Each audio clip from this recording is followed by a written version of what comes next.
Vasudevaya. Om Namo Bhagavate Vasudevaya. Om Namo Bhagavate Vasudevaya.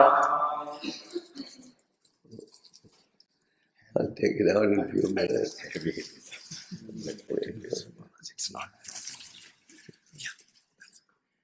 I think these guys have gone to Prabhupada.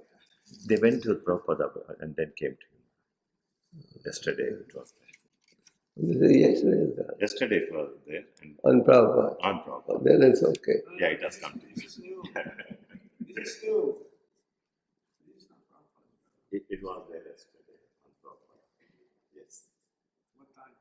Okay. Later, somebody put it. Okay. We're going to discuss Canto 6, Chapter 1, Text 12.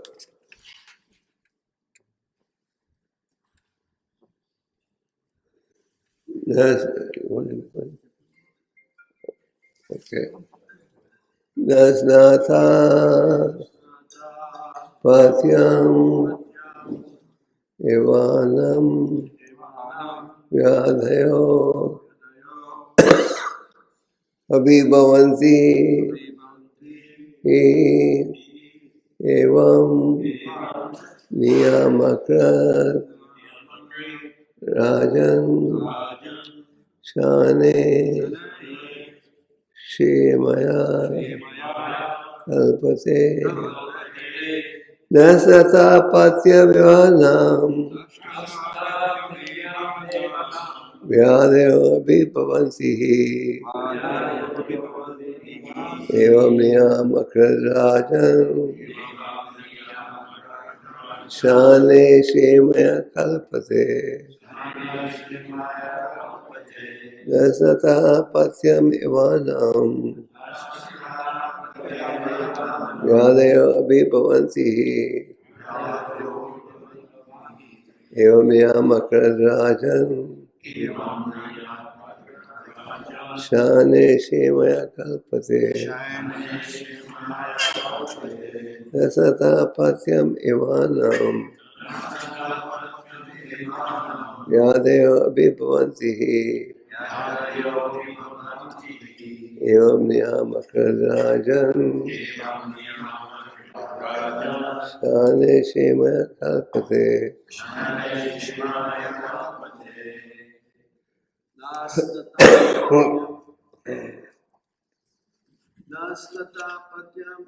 evānnaṁ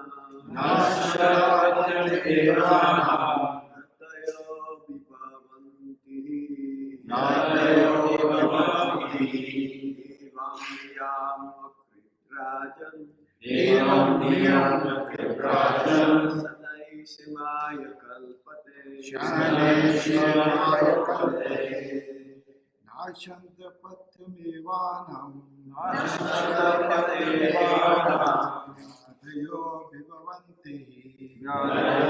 bhibhavanti evam niyama-kṛt śanaiḥ kalpate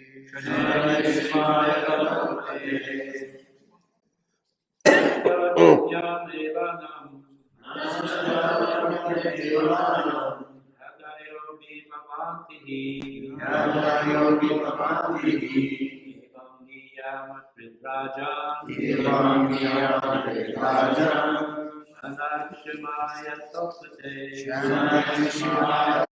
evam rājan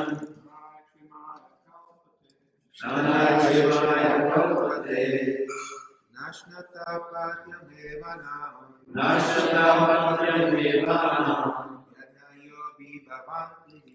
vyādhayo bhibhavanti evam niyama-kṛt śanaiḥ kalpate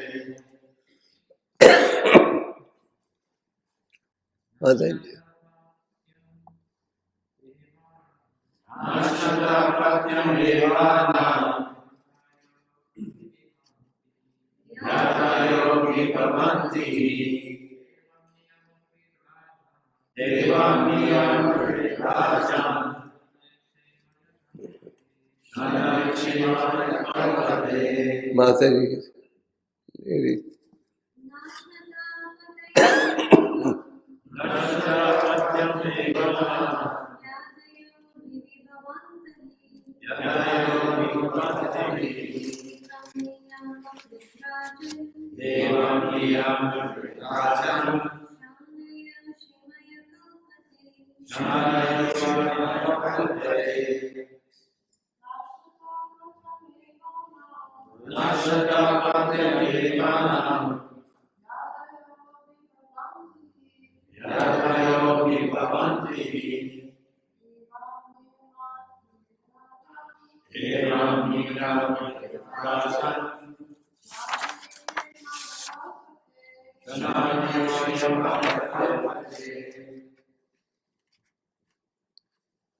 Anybody else? nāśnataḥ pathyam evānnaṁ aśnataḥ pathyam evaṁ. vyādhayo bhibhavanti vyādhayo bhibhavanti. evam niyama-kṛt rājan evam niyamakṛd rājan. śanaiḥ kalpate śanaiḥ kalpate. Word meaning. not Not aśnataḥ aśnataḥ.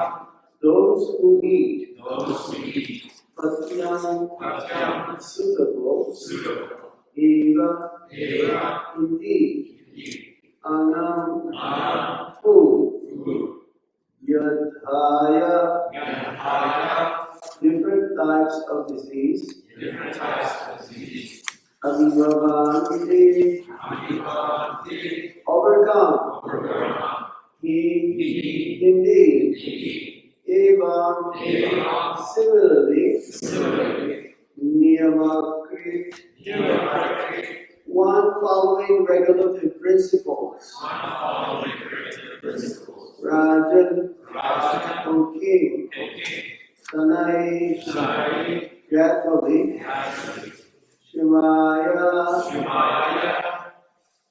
for well-being for well-being, kalpate becomes fit. becomes fit.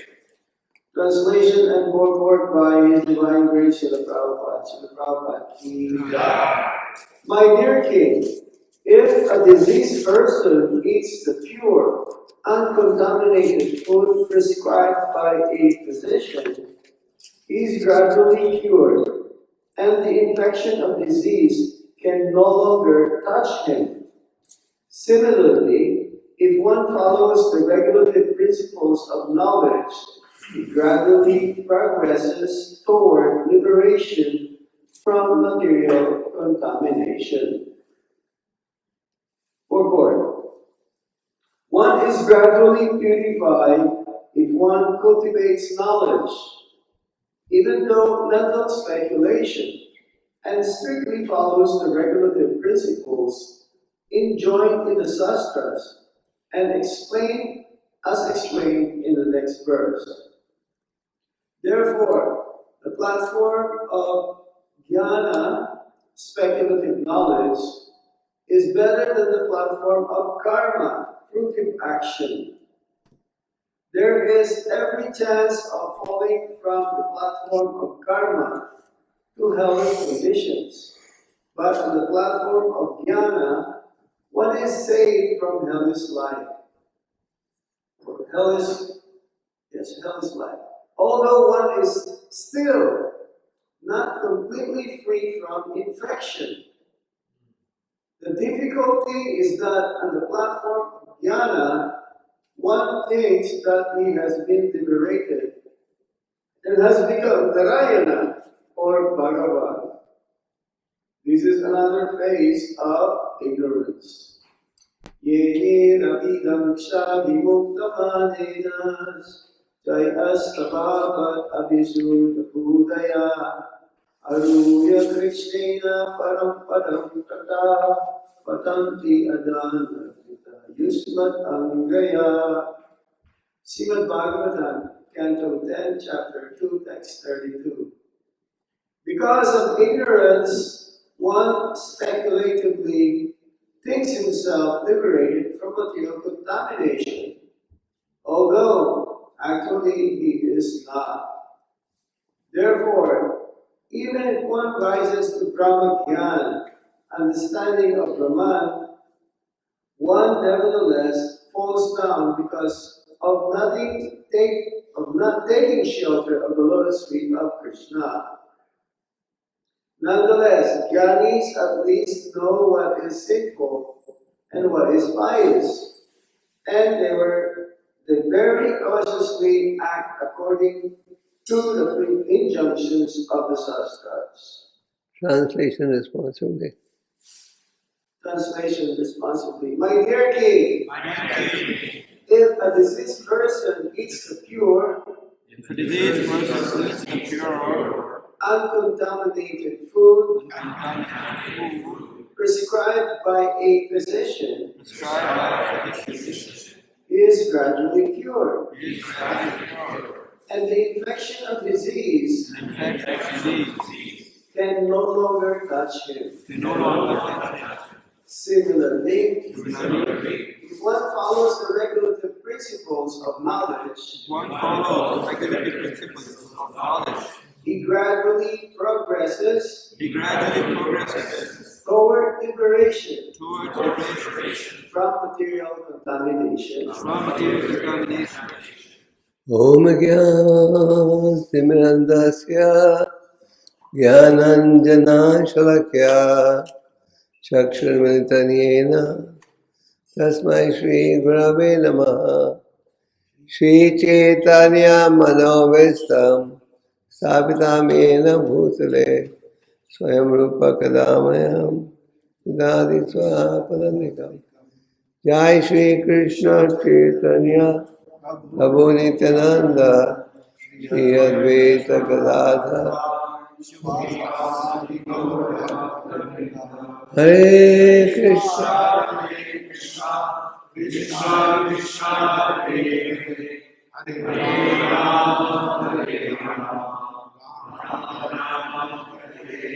nāśnataḥ pathyam evānnaṁ vyādhayo bhibhavanti evam niyama-kṛt rājan śanaiḥ kalpate.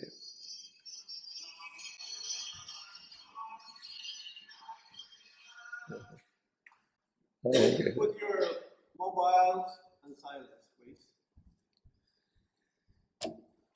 So, Shukadeva Goswami is replying to Parikshit Maharaj's concern.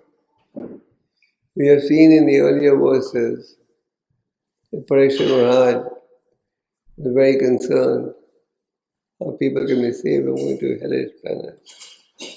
We discussed this yesterday. Parikshit Maharaj being a genuine Vaishnava. Vaishnava is paradukha dukhi. Seeing others in distress, you become distressed. In material life, when you see somebody suffering, you're not concerned, because we are all selfish. But as spiritualist, when he sees people rotting in material activities, he meditates, how can they be saved? So Parikshit Maharaj, being a genuine Vaishnava, was very concerned how people can be saved from going to hellish planets. And Parikshit Maharaj also was concerned that people have a tendency to sin and atone. Sin and atone means I do sinful activities now, then I'm going to atone for it. I apologize. I go to the church, the temple, or whatever your place of worship may be. And then I come back and sin again. Just like we had the kṣemāya in India a few months ago. So people go to these melas with the understanding they can wash away their sins. And they come back thinking, now I can sin again. So sinning and atoning is very common in almost all religious faiths. People sin, then they apologize, and then they sin again. But this doesn't lead to reverent love of God. And Krishna Maharaj gave a very nice example. He said an elephant takes a bath, becomes clean in the lake, but then it walks out of the lake, and again what happens? It becomes dirty again. So we see this pattern almost everywhere, sinning and atoning.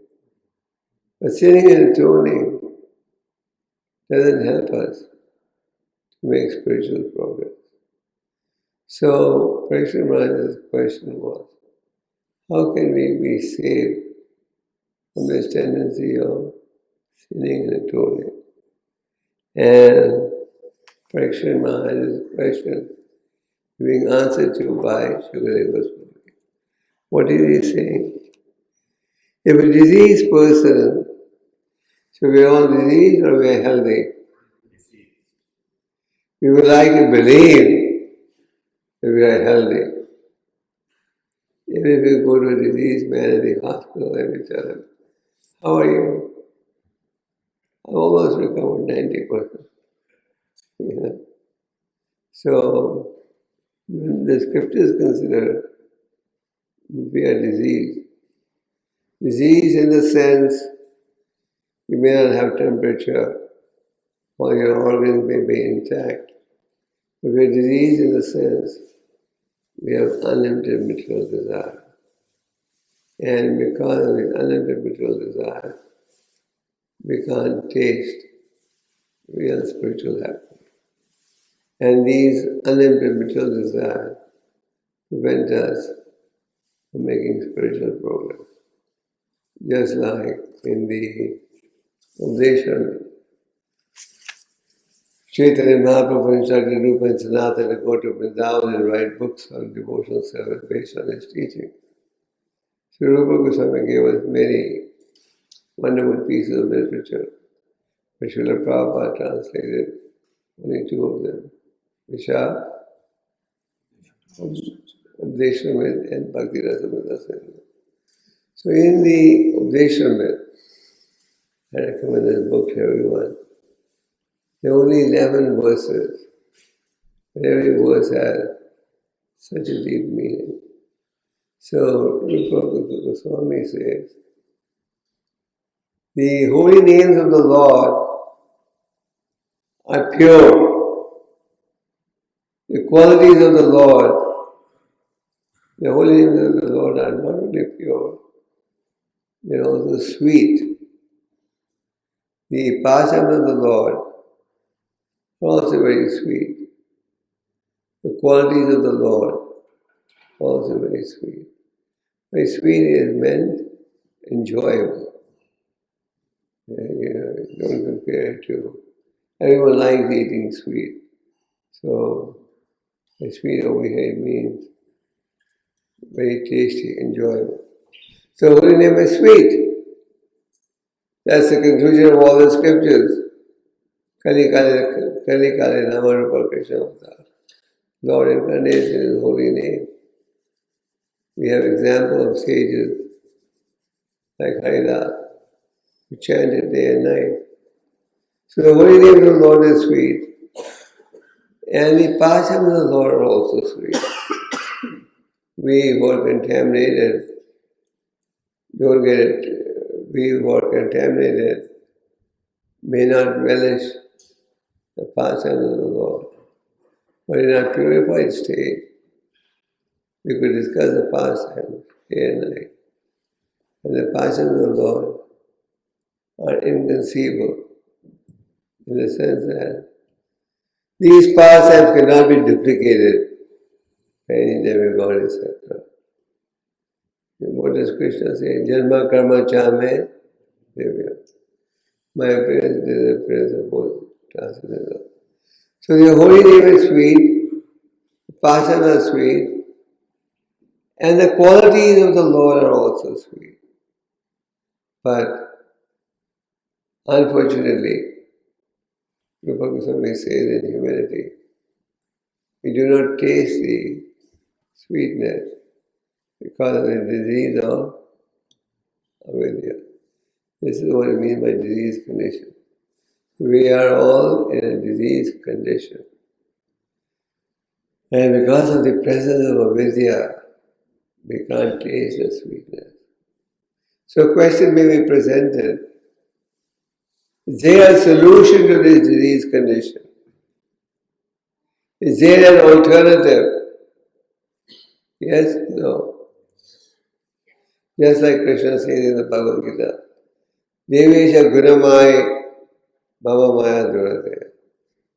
It's very difficult to overcome this illusory energy. So then someone will say, why am I pursuing spiritual life? I might as well walk out now. So what does Krishna say? Vāme prapadayante maya evaṁ. But if one surrenders to me, then he can overcome the effect of the illusory energy. Similarly, Rupa Goswami says, if we chant attentively the holy name, then the disease of avidya will be cured. In other words, it's curable. In material life, you often go to a physician and ask him what's the disease, he gives you the disease. Then you ask him the solution, and they often say, sorry, no solution. But in our scriptures, the problem is stated and the solution. So, we are in a disease condition. Then he says, Sukadeva Goswami, a person in a disease condition, if we eat the pure contaminated food prescribed by a physician. So here physician refers to a spiritual teacher, a spiritual guide. What does the spiritual guide do? Spiritual master, what does he do? He gives you the pure message without any contamination or adulteration. Why did Prabhupada present the Bhagavad Gita as it is? As all of you may have experienced. Practically everywhere people want to know, why is it called Bhagavad Gita as it is? Why is it? What does Prabhupada say in the introduction?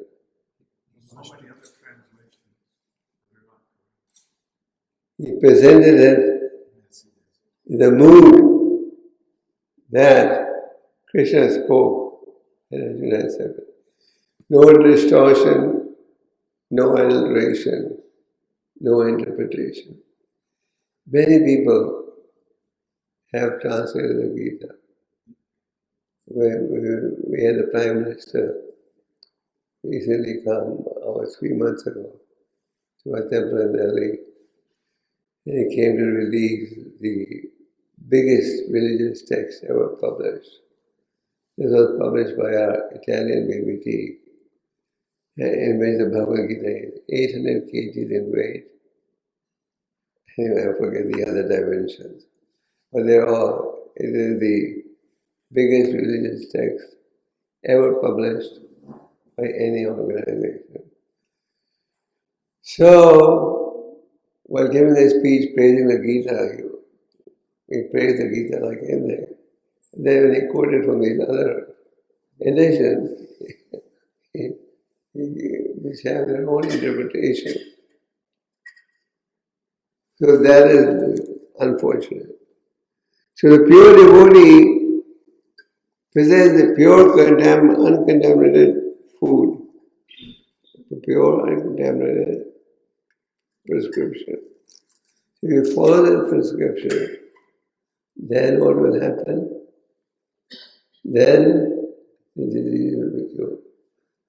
Chaitanya Mahaprabhu, while instructing, Gopal Krishna says, Brahmanda Prabhita Kono Bhagavano Ji, Guru Krishna Kripa Pai, Bhakti. After traveling through many births and deaths, you see the fortunate soul who receives the Bhakti Lata bead. You see the devotional service. Now, Bhakti Lata bead means essentially you receive knowledge that Bhakti Yoga is the solution. The scriptures say Bhakti Yoga is the solution. The conclusion of the Bhagavad Gita is what? Pathyam vyādhayo. I can only be known by the path of Bhakti Yoga. In other words, through Bhakti Yoga, we endeavor to purify ourselves. And with purified senses, we can understand the Lord. Mahaprabhu said, this knowledge that Bhakti Yoga is a solution is given to the very, very fortunate person who gone through many births and deaths. But just having this knowledge, is that enough? Or we have to go beyond that? Enough? No. You have to water the seed. The seed has to be watered. Any gardener knows that the seed will only fructify if it is watered. So this watering refers to Shravanam and Kirtanam. We hear about this almost every day. This ninefold process of devotional service, the knowledge was first given by Narada Muni, to whom people are. So, through Shravanam and Kirtanam, this seed begins to grow. We have seen everywhere that there is no alternative to this. The holy names of the Lord, which are descending from the spiritual world, are so powerful that anyone who chants the holy name, even accidentally, he is going to give benefits. Sometimes Prabhupada said, sometimes people sarcastically joke at us. Look at those Hare Krishna, he benefits. The benefit is in a sarcastic mood. So this seed of devotional service will fructify if you chant and hear. This is the conclusion of the scripture. Over here, Shukadeva Goswami is saying, if a diseased person eats the uncontaminated food prescribed by a physician, so physician refers to the spiritual master or the spiritual teacher. Uncontaminated food refers to the transcendental instructions. So Chaitanya Mahaprabhu said, this seed of devotional service will grow when you water the seed. It means through the chanting process. So this chanting of the holy name is the most important business. We hear this almost every day. We read about this in almost every purpose. Why? Because we are so conditioned, we forget.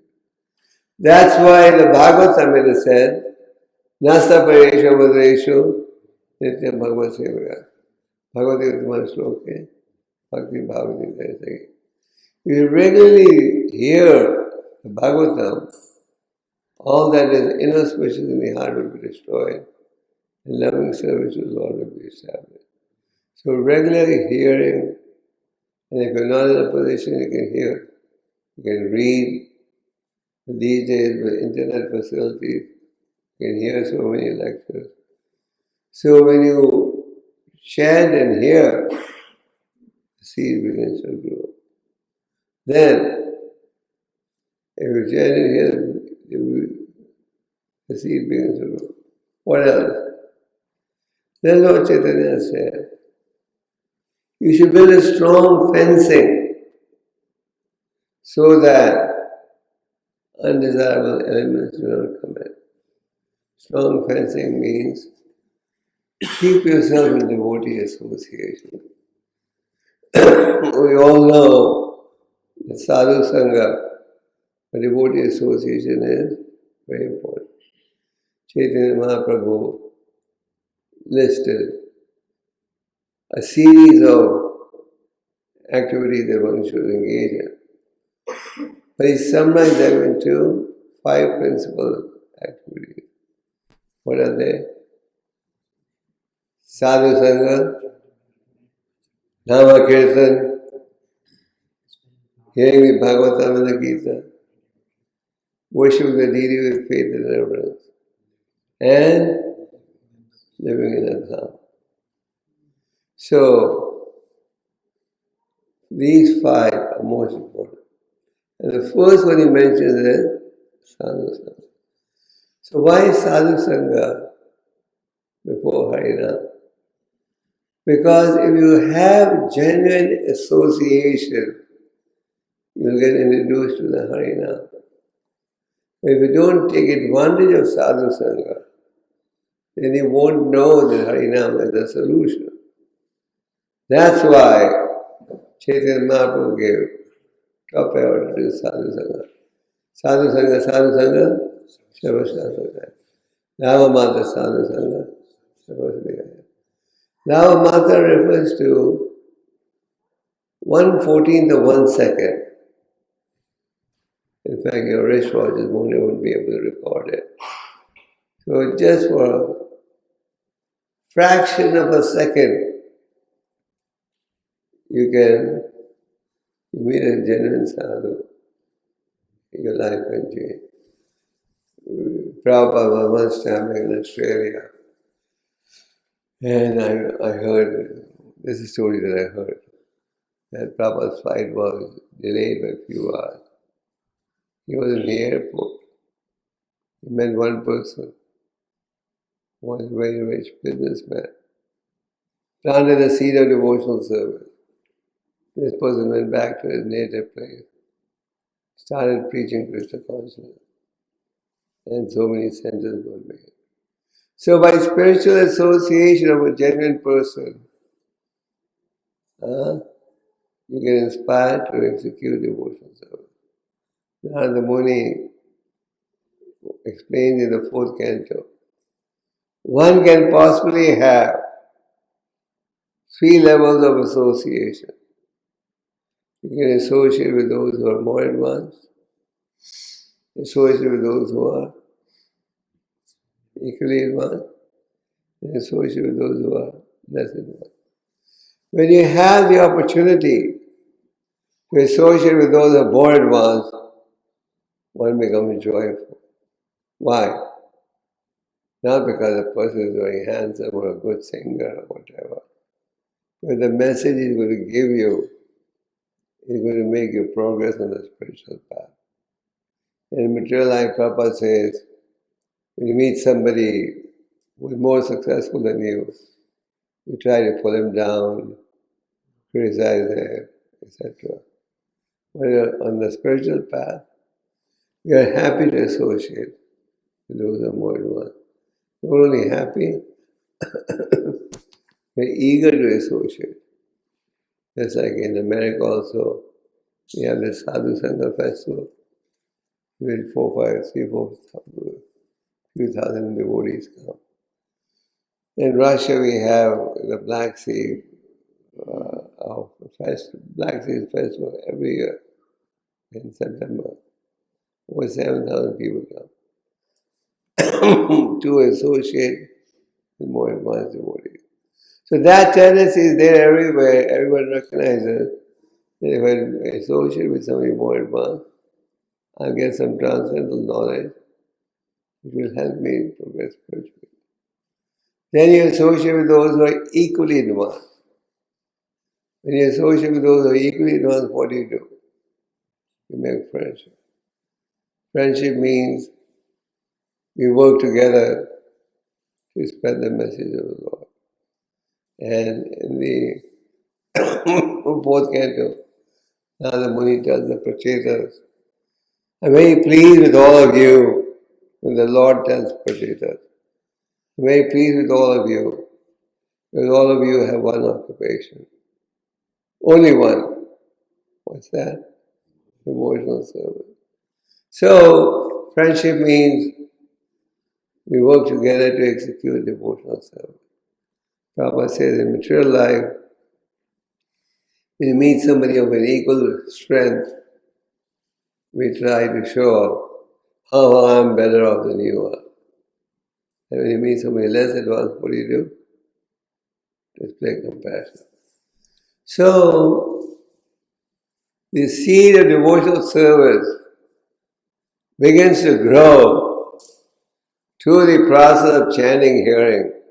Chanting, hearing is not only chanting and hearing the holy name, also Krishna Katha. Krishna Katha is very important. What is the opposite of Krishna Katha? Jalpa.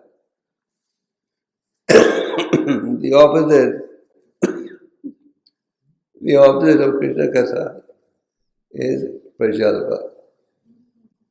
Gopal Krishna Goswami says, Prajalpa niyama-kṛt.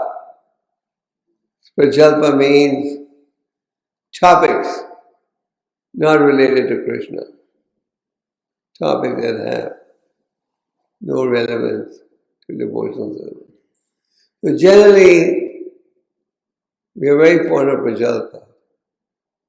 When we come to spiritual life, when we get introduced to spiritual life, in the beginning it's a little painful. In the Bhagavad Gita, Krishna talks about austerity of the mind, austerity of the body, and austerity of the tongue. And what did he say? One of the austerities of the tongue is to regularly recite Vedic literature of the holy name. Why is that an austerity? It should not be an austerity. Why? Because we are so used to doing prajalpa.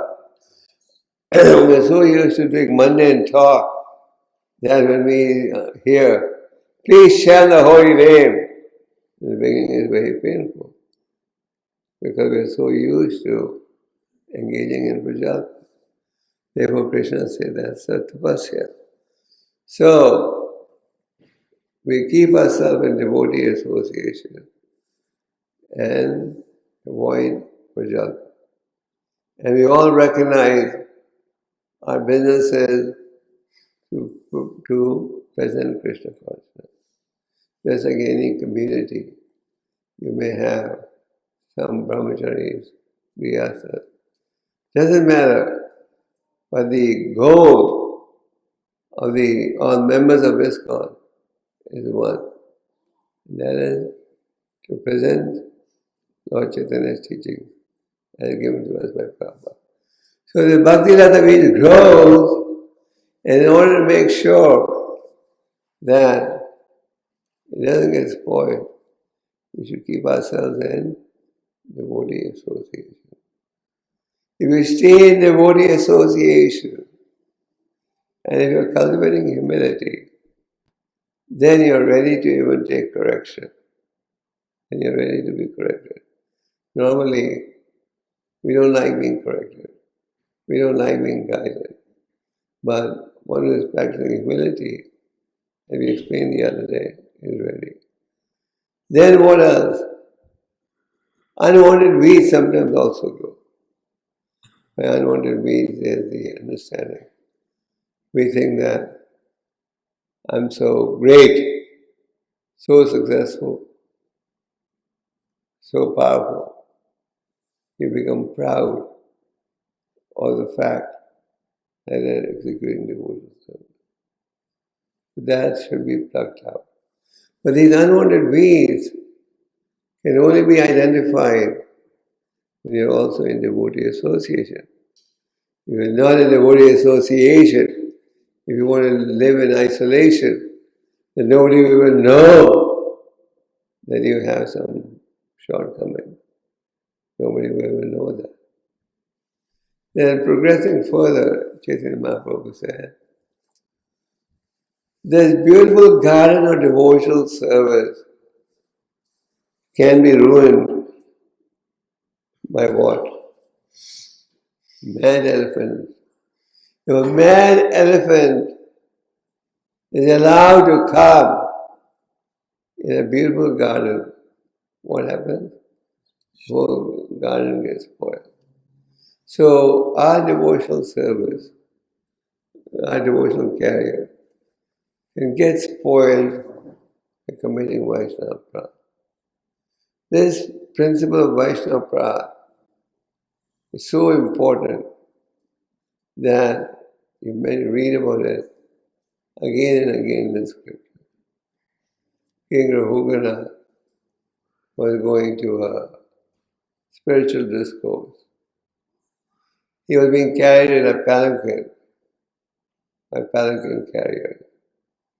In those days, the monarchs, the kings, would be carried in a palanquin carrier.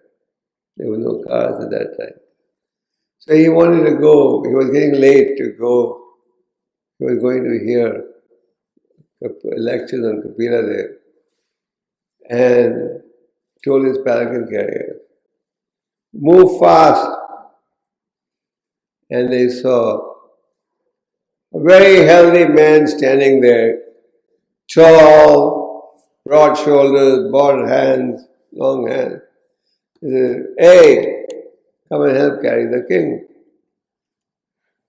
And that was Jal Bharat. So he joined the team that was carrying the king in a palanquin. But unlike the other palanquin carriers, Jal Bharat would not keep his feet on the ground till he made sure that there was no entity there. He did not even want to hurt an ant. He would see the next 3 feet, is there any ant or anything. So as a result, the palanquin, instead of going fast, went slow.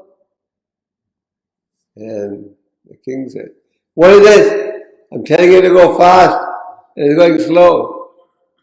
And they said, sir, it's not our fault. This new man who joined our team is slowing it down. So the king chastised Jal Bharat. Jal Bharat initially tolerated the chastisement. But then when he spoke, the king realized, oh, this man is not deaf and dumb. He's not a dummy. He's a self-realized soul. What have I done? I've done such a great mistake. He got down from the palanquin, fell at the feet of Jal Bharat and said, I'm not scared of Indra's thunderbolt as much as I'm scared of offending a Vaishnava.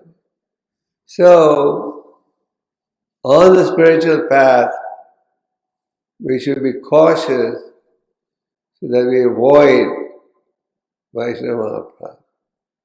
Lord Chaitanya gave this so much emphasis that he gave the example of his mother. Sachi Mata had a certain element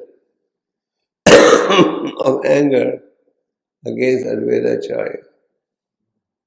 Her older son had left home, and a younger son also left home. So she would think, this Advaitacharya is a duplicate man. He says one thing, does another. So devotees would tell Lord Chaitanya, you are bestowing your mercy upon everyone. Why aren't you bestowing your mercy upon your mother? And the mother, and he would say, my mother has offended. Devotees would go to Advaitacharya and say, the Lord says, Sachi Mata has offended you. Advaitacharya in humility would say, No. How can she offend me? She is the mother of the Supreme Lord. So this went on. Then one day when the transcendental qualities of the Lord were being described, Advaitacharya was offering obeisances. Mother Sachi came from behind, took the dust from his feet, and touched it on her forehead. And when the Lord saw that, he said, "Now my mother has love of God." So the point is, this is like an extreme example. The point is, the Lord used his mother as an example to give us all a message that we should avoid Vaishnava. And we hear about this all the time. If we are offensive, then to make spiritual progress will be very difficult. So therefore, on the spiritual path, we should be cautious to avoid Vaishnava.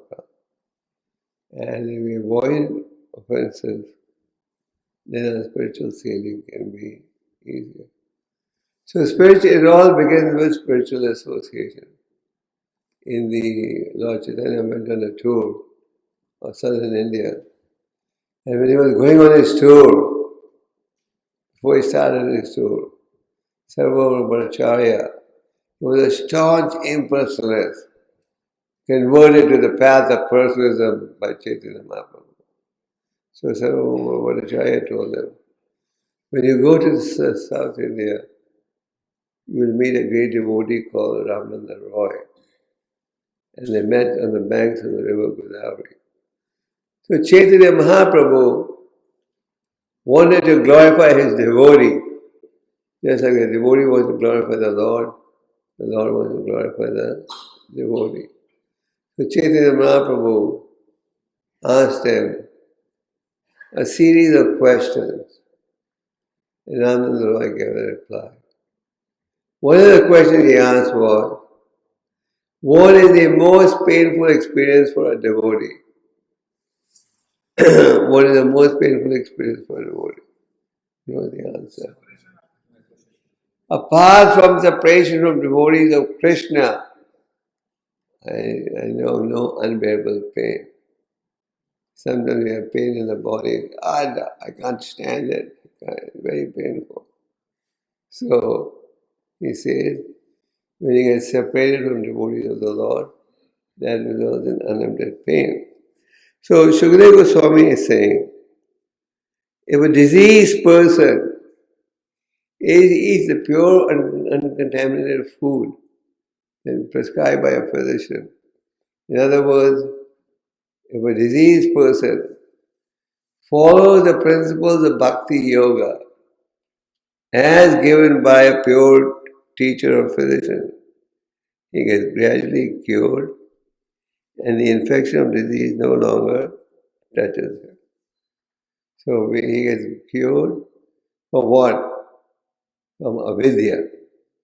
In order to get cured from avidya, we have to follow a certain process of knowledge. It's not that you can adopt any path you want and you'll get cured. If you want to get cured, you have to adopt the path of knowledge. And knowledge means knowledge that is given in the Shastra, knowledge that is given by the Acharyas, knowledge that is given by the Guru. If you follow the path, then you can recover. So Parikshit Maharaj wanted to know, how can this tendency to commit sinful activities and then atone be removed? And Shukadeva Goswami proceeded to explain, Kechit kevalya bhaktya vasudeva prayaya. It is only to the path of pure devotional service can this tendency to commit sinful activities be cleansed.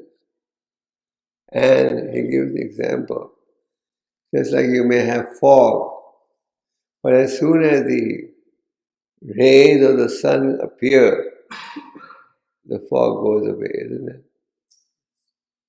You have fog, and how does darkness go away? Darkness goes away when there's light. Krishna Surya Samamaya Andikara, Yaha Krishna Niyama-kṛt. Where there is sunshine, there is no room for darkness. Like where there is sunlight. No, where there is sunshine, there is no room for darkness. But where there is Krishna, there is no room for Maya. So, Shukadeva Goswami is saying, if one follows the regulative principle of knowledge, it gradually proceeds towards liberation from material contamination. So, regulative principle of knowledge means knowledge of the scriptures. Raja Vidya Raja Guya. This knowledge is the king of education. We don't speculate. We don't interpret. We accept as it is. And if you follow the process as it is, there will be the cleansing of the heart. So we need to keep hearing this important guideline again and again. And if we regularly hear, then we make spiritual progress. And the Bhagavatam is so sweet that if you begin to practice it and read it, that also increases your attachment. Sometimes people ask, how can we increase our attachment for reading the books? How can you increase it? By reading. How can you increase your attachment for chanting the holy name? By chanting. If you chant the holy name regularly, then you'll get attached to it. If you don't chant the holy name, it will remain foreign. Just like Prabhupada used to say, for you to know that the honey inside is sweet, you have to taste it. So similarly, we should also get a taste for reading. Reading also is very, very important. Prabhupada used to say, these books are not just for distribution, but they're also meant for reading. Because reading gives us knowledge. And with this knowledge, you can destroy the illusion. Without knowledge, you can't destroy the illusion. So we need to regularly hear. So to summarize, Shukadeva Goswami is replying to Parikshit Maharaj's inquiry. What was his inquiry? How to stop this tendency to sin and atone. Not just sin and atone. I did sin, then I apologize. I sin, I apologize. So how to stop that? And the response is by practicing devotional service. So we should take the message seriously. And if we do it, Krishna will help. And that's the purpose of the Bhagavatam class. Bhagavatam class is a class of knowledge. ISKCON is an educational institution where we are educated into how to get out of the disease condition, where we are giving real knowledge. And if we practice it, we can make spiritual progress. Hare Krishna. Hare Krishna. I want to leave some time for questions. Any questions?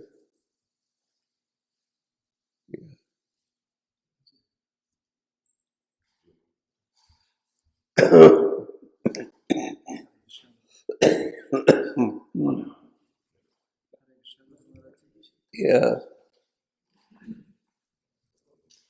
Yes. Chaitanya Mahaprabhu was faithful and living in the dham. While living here, what does that, how does that apply for us? So his question is, Lord Chaitanya gave 5 important points. And one of them, the last one is, living in the dham. Wherever you glorify the holy name, that place becomes Vrindavan. So you can visit the dham, but everybody can't go and stay in the dham. As it is in the dham, land rates are very high. So And everyone goes and lives in dham, and the whole world are preaching. There were no preachers left. Prabhupada left the dham at the age of 70, took the holy name to every corner of the globe. And after his first trip abroad, Prabhupada, when he came back to India, he was given a very big reception by the people of Vrindavan. And in felicitating Prabhupada, they said, Prabhupada took Vrindavan to the whole world. So if a devotee is preaching and practicing Krishna consciousness, then there's no need to go to the Dham. You can go to the Dham to visit. There's no need to settle in the Dham. If everyone goes and settles in the Dham, who will do the preaching?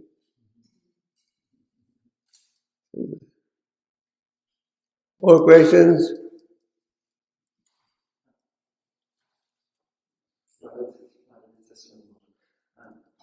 Just like Christians has Jerusalem. confess things, everyone's confession. So when they go, they do the mistake, they do the confession, and they feel like everything is over and they can start back. In our case, in the Vaishnava, when let's say by mistake or unknowingly if any offense happens, the other person feel offending or something. And when we come to know that this is something the other person doesn't feel comfortable, and we say sorry, would that enough? If you have offended someone, apologize to the person you have offended. The Rasa Muni had offended Amrish Maharaj. He reached the Lord also, begged forgiveness. The Lord said, I can't forgive you. You have to go to Amrish. There was a Brahmin who was very envious of Shiva. He's getting so much honor every day. The Lord Chaitanya was doing kirtan in his Shiva Sangan for 8-9 hours. So in order to defame Shiva, some Brahmin kept the paraphernalia of worshipping Durga in front of his door. Meat, liquor. This Brahmin wanted to defame Shiva in the eyes of the local population. So in the morning when Shiva opened the door and saw this liquor and meat, he said, neighbors, come and see. I was cheating all of you. I am actually a devotee of Durga, not Krishna. Nobody believed it. But later what happened? This Brahmin got infected with leprosy. He went on suffering, the pain. Once he met Lord Chaitanya and said, please forgive me. Lord Chaitanya said, even you were offensive to Shiva. So he had to go to Shiva to beg forgiveness. So suppose you have offended somebody, you can apologize to him. But if suppose that person who you're apologizing to say, no, I'm not going to forgive you, that is his fault. Your duty ends if you have done it, you apologize. But then don't do it again. Not that you keep offending, atoning, offending, atoning. The whole purpose in Parikshit Maharaj asking these questions is this tendency is very common in all of us, sinning and atoning. Offending, apologizing, offending. That should be removed. And Prabhupada used to say, you commit a crime, the judge may pardon you. But if you go on committing the crime, the judge is going to pardon you. Yes, no?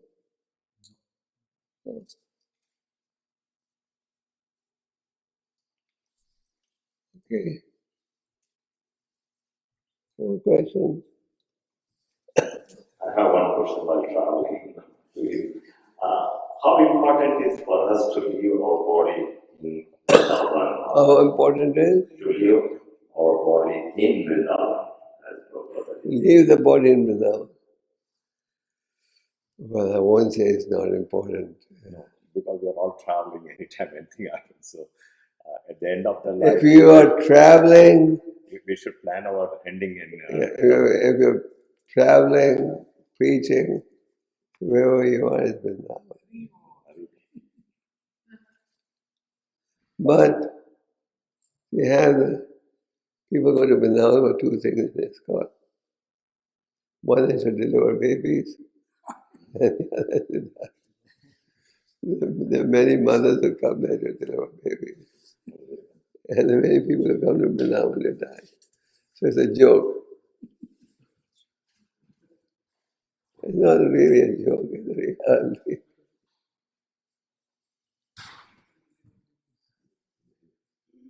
Okay, any more questions? Yes. It's a follow-up question. So, Beg your pardon? it's a follow-up question from Radhapati Prabhu. So if we commit any offenses to the Vaishnava, as you told that when we apologize and we say sorry to the Vaishnava, our duty is end. But there's always one fear that Vaishnava may forgive us, but Krishna will never forgive us. Well, Krishna sees that the Vaishnavas forgiven us. Then Krishna surrenders. Krishna himself says, "Don't apologize to me, go to the person you offended." That's what he told Durvasa Muni, isn't it? Don't come to me, go to Amrit. That's what Lord Chaitanya told the Brahmin. Don't apologize to me, apologize to Shiva who you offended. Okay, more questions?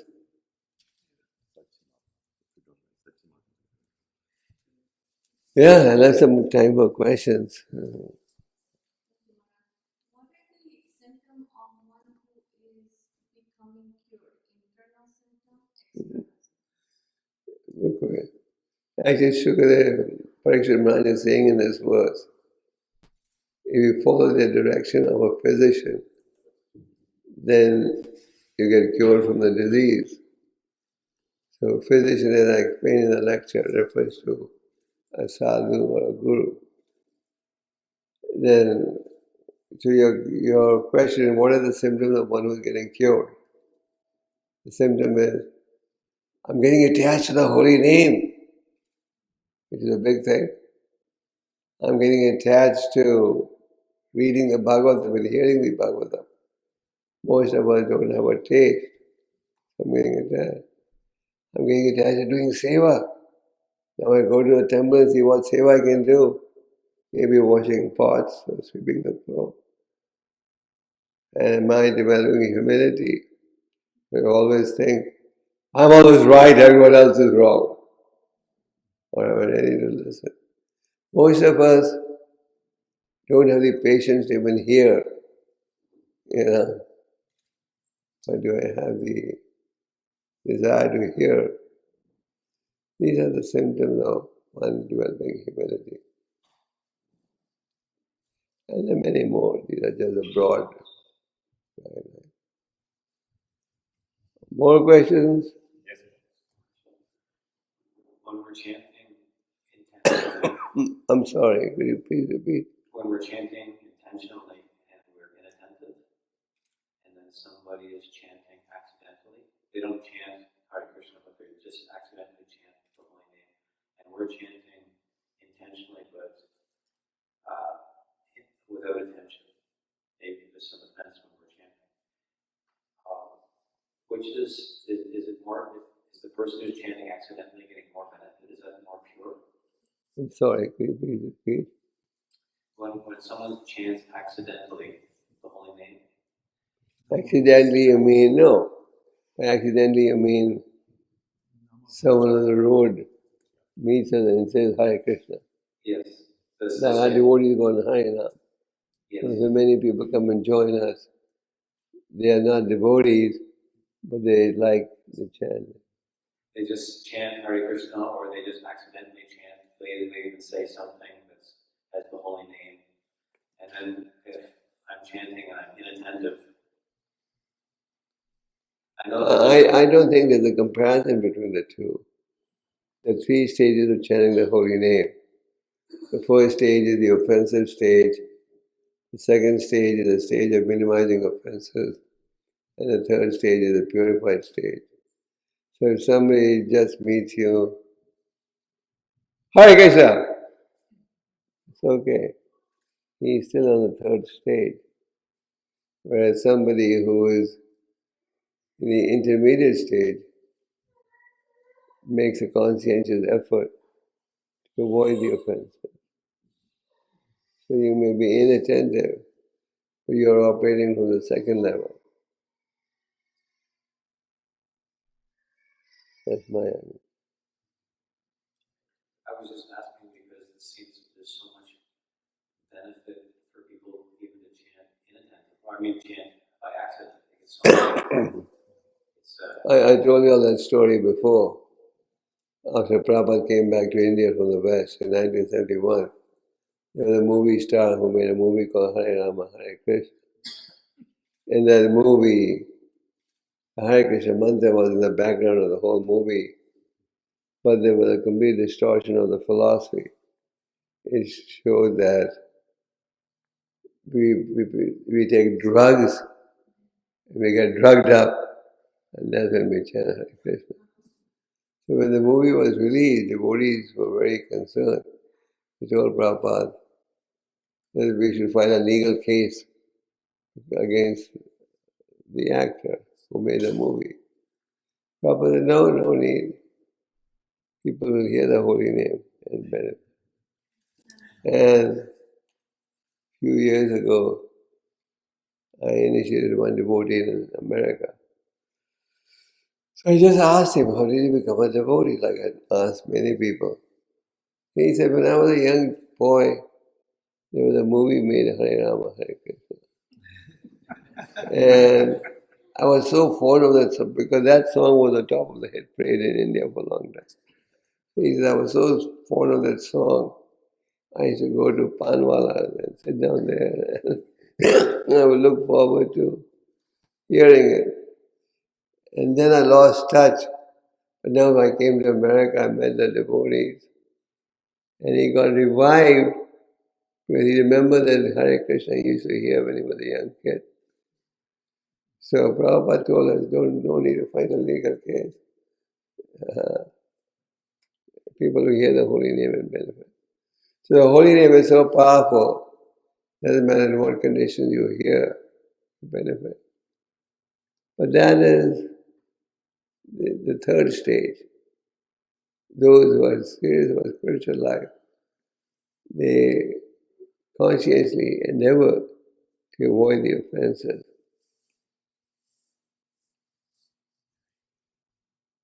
Okay, more questions?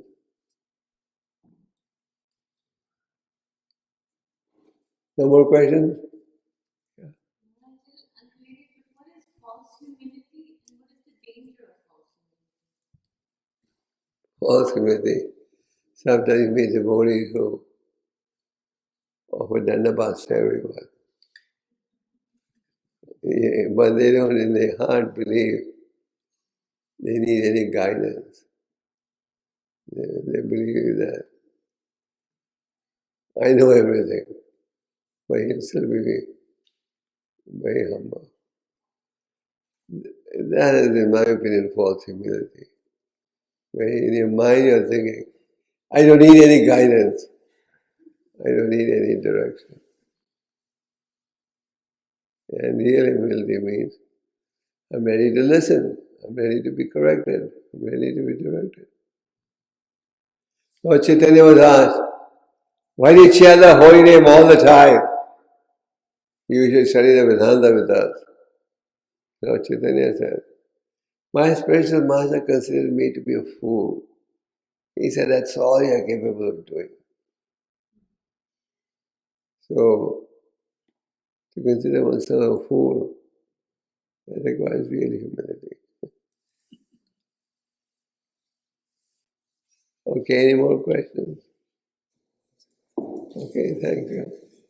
Thank you.